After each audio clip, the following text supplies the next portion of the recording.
What's up, WWE fam? Welcome back to the Wrestling Chop Shop. As I said before, we have a special guest here today, and I'm going to let him introduce himself.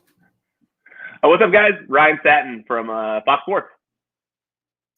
So, the first question I wanted to ask you, Ryan, what got you into wrestling? Well, I mean, as wild as this may sound, it was really the behind the scenes of wrestling that got me interested in it. That's probably why I started working in news and working in wrestling news for as long as I did. But it was obviously the first thing that got me hooked was the wrestling, but it was the behind the scenes that made me like die hard, need to follow it at all times, because I think that sometimes people underestimate the fact that to some fans, the behind the scenes nature of wrestling is even more fascinating than the stuff you see on screen sometimes. The actual rivalries that are existing behind the scenes, or just the planning of things, or just there's so much that goes on when it comes to wrestling. And so Mick Foley being thrown off the Hell in a Cell, that's what made me like hooked. Like that's the thing that made me go like, all right, I need to start watching this every week. When I saw Mick Foley get thrown off the Hell in a Cell on tape, my neighbor showed it to me and my brother. I was like, whoa, I can't believe I'm not watching this, because it was one of those things where it actually blurred the line of reality and fiction, where you watch it and you thought, did this man try to murder his opponent on pay-per-view? Like you watch it and even now to this day, we've watched a million documentaries on it. He's not trying to murder Mankind or Mick Foley, but when you watch it, it's just like, man, that's as real as it gets. That man got thrown off a very high platform through a table. People thought that he might not walk, and then he gets back into the ring to keep doing it. And just like, to me, that blew my mind. And then I don't remember how long after, because I was a little kid. My dad works in TV, and so sometimes when I was a kid, we'd go to screenings of movies before they came out. And we got to, and you fill out like what you think about the movie, and then the director takes it and they take that into account and they maybe make changes to it. And so because I was getting into WWE, my dad took me to an early screening of Beyond the Mat. And it was a documentary. For those of you watching this who don't know what that is, it was a documentary that came out back in the day that really revealed a lot about the behind the scenes workings of wrestling. And I watched it, and it was at that point where I said to myself, like, wow, it's crazy.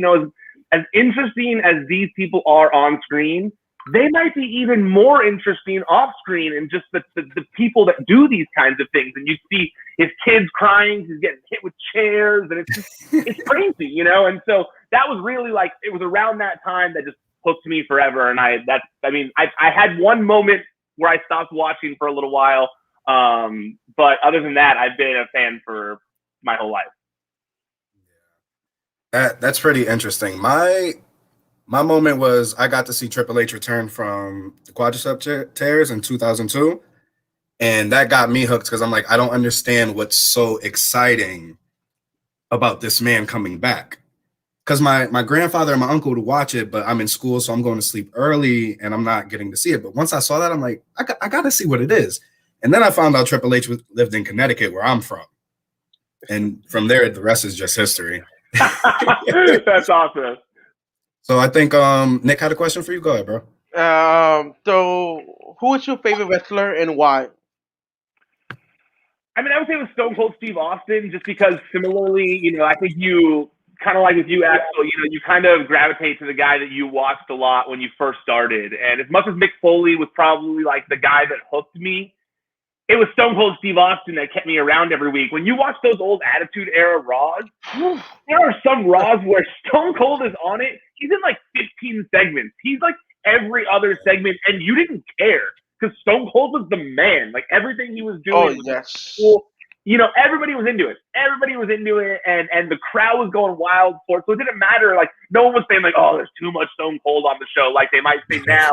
A wrestler was in 15 segments in a row over and over again, but it didn't matter back then. So Stone Cold just exuded believability too. Like when you watched him, you actually believed that this man was willing to do whatever and didn't give a crap about what his boss thought. And I loved it. And so I was super into it. I was a huge Stone Cold and DX guy, and my brother was a big fan of The Rock. And so we would always kind of like, had our favorites and argue about it. But yeah, those were mine. It was like Stone Cold was my favorite wrestler of all time.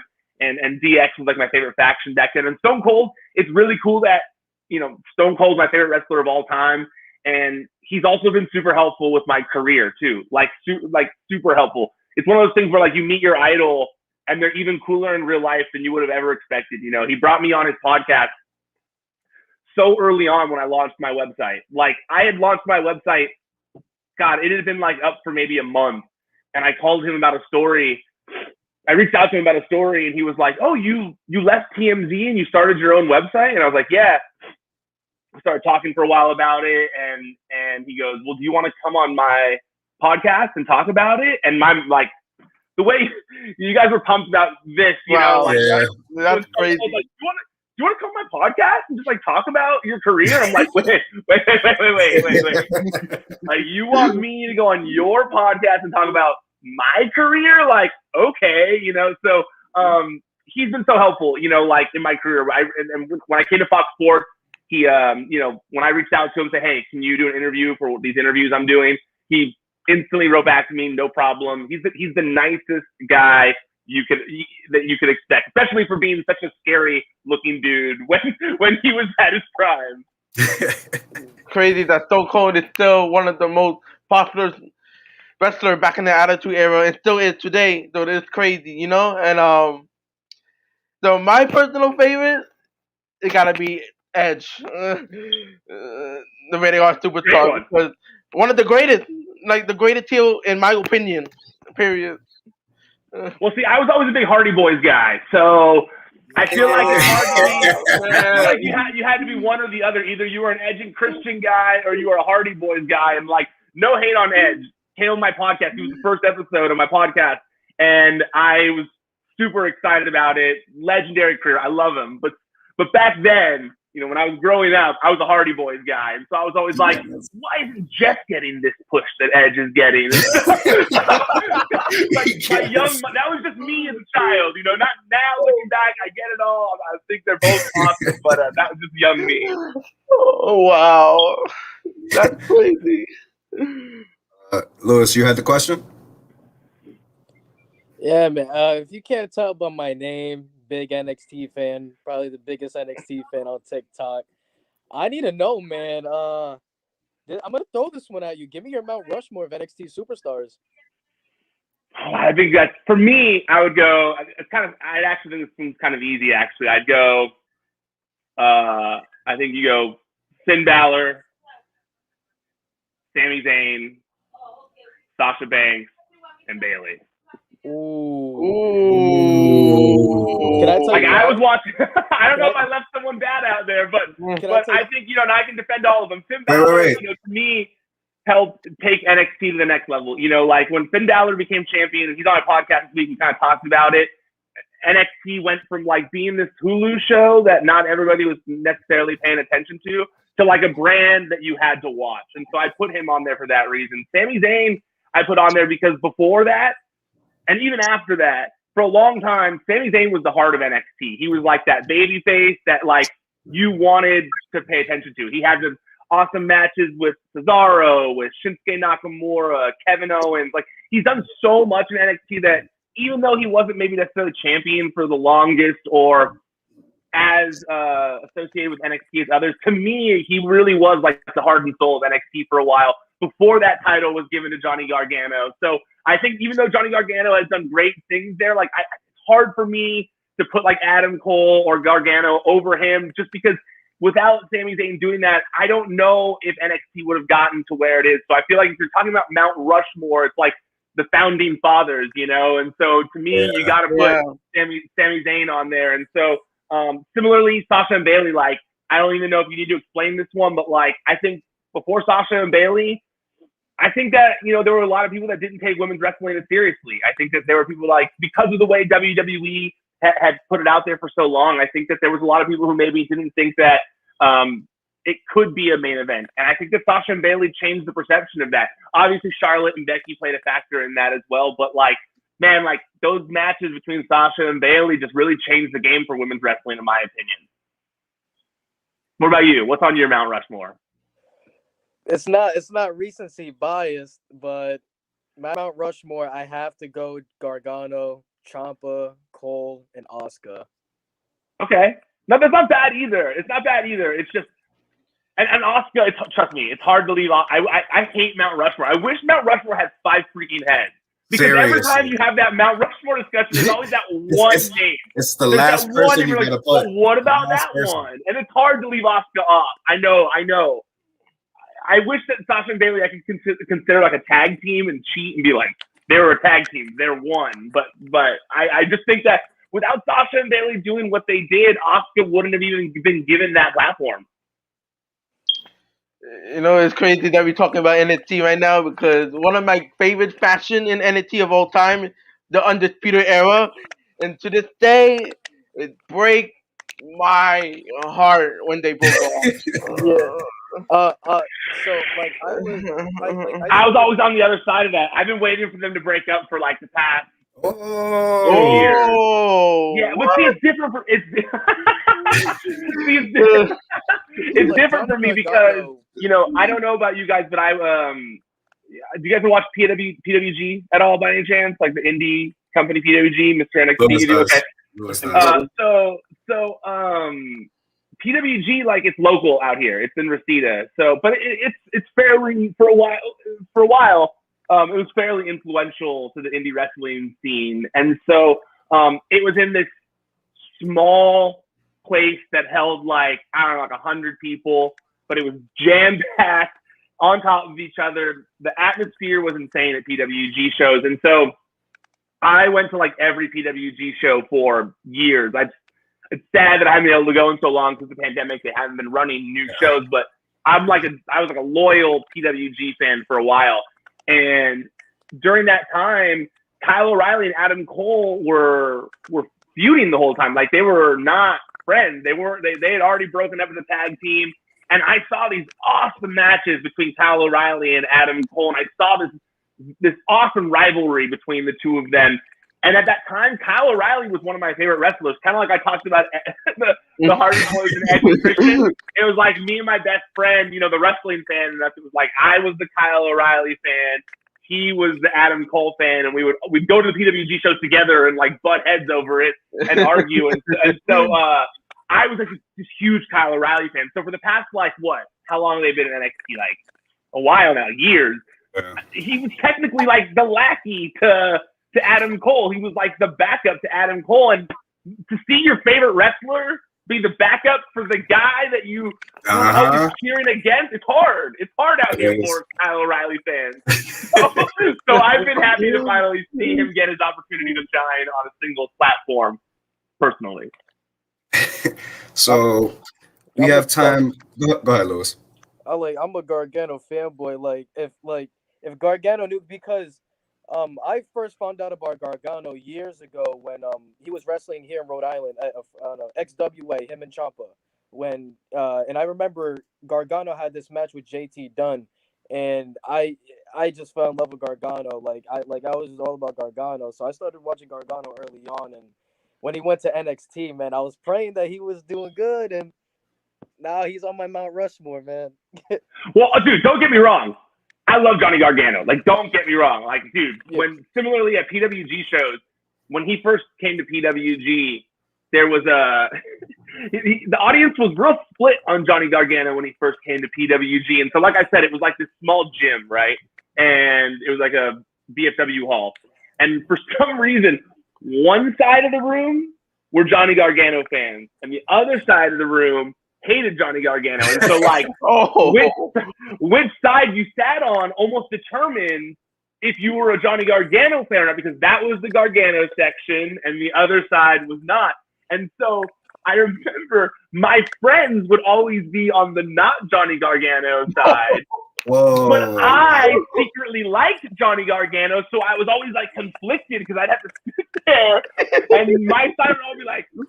The other side would be like, "Yeah." And I didn't want to be like, when you go to a sports game and like there's the guy wearing the other team's jersey walking around, like, I didn't want to be that guy. I just like sit there like, "Boo,"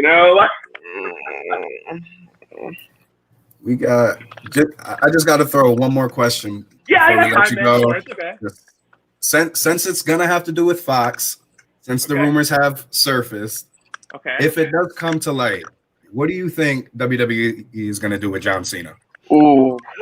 Well, I have no inside intel on this. Like, I am so far down the totem pole when it comes to Fox, so no idea if it's going to happen whatsoever. But I mean, you'd think if John Cena was going to come back, the move is against Roman Reigns at SummerSlam. Like, that's what I would think the move is. Thank you. Like, you would think, like, Roman Reigns talking about it's his show.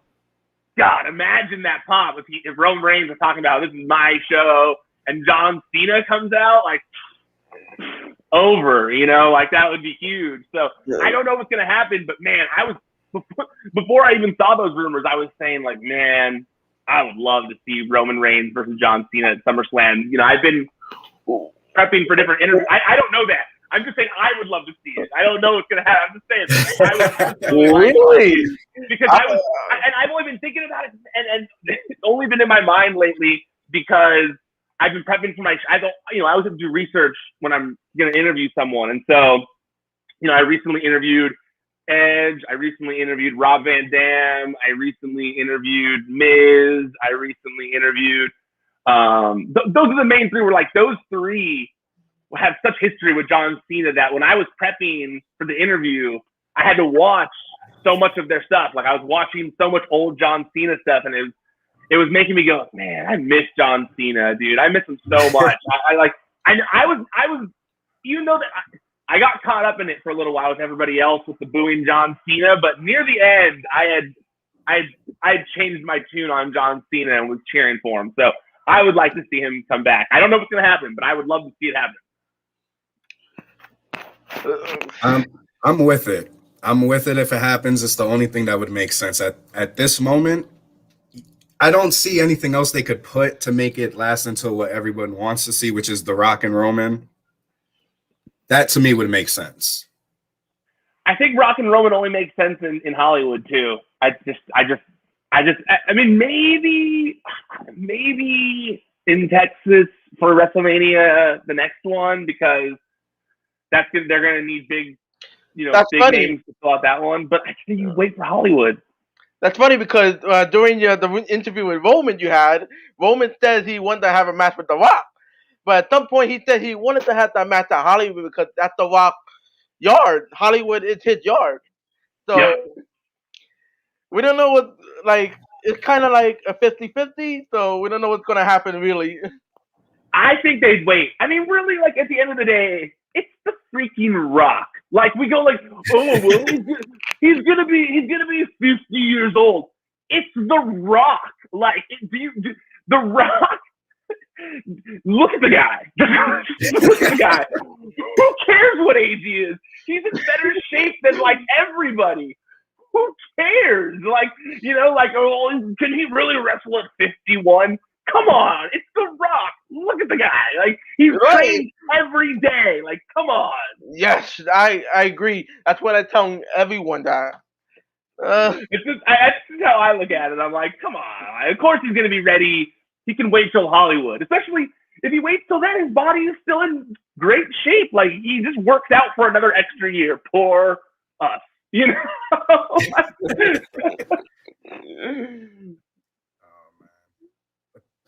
Brian, I just want to say thank you. This was an amazing experience.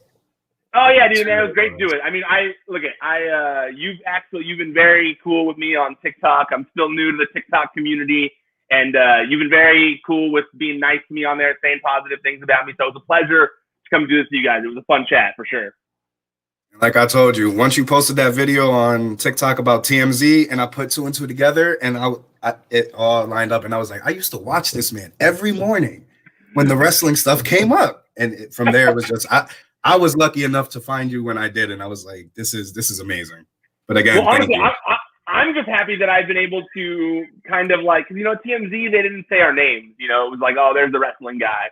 So, you know, when I left TMZ, my mission was to not be the TMZ guy anymore. It was to, like, for people to know that I'm Ryan Satin and that I cover wrestling and that all the wrestling content you saw at TMZ for 5 years was me. And so that was really my goal. And and I'm glad that I was able to, you know, change people's perception of me in a way of like, oh, that's just Ryan Satin. So even though at a time I tried to get away from that. I'm much cooler talking about it now that I've been able to do that because I didn't want that to be the only thing people thought of when they thought of me. You know.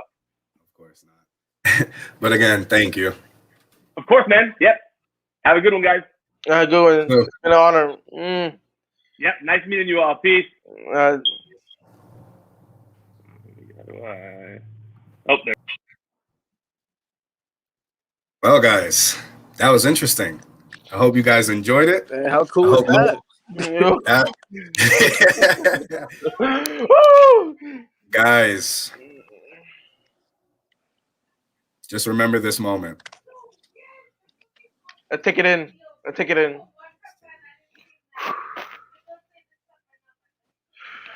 But you already know what it is. As before, this was the Wrestling Chop Shop with Nick and himself, Mr. NXT. We will be back, but not on our podcast. If you guys want to check out, we are doing a head-to-head battle. Our team against Narcolepsy Boy 94's team, WWE Draft all time. So if that is something you are interested to see, that is going to be at 5 p.m. Eastern time. Go on his YouTube channel, Narcolepsy Boy 94, hit the subscribe, and come join us. Peace.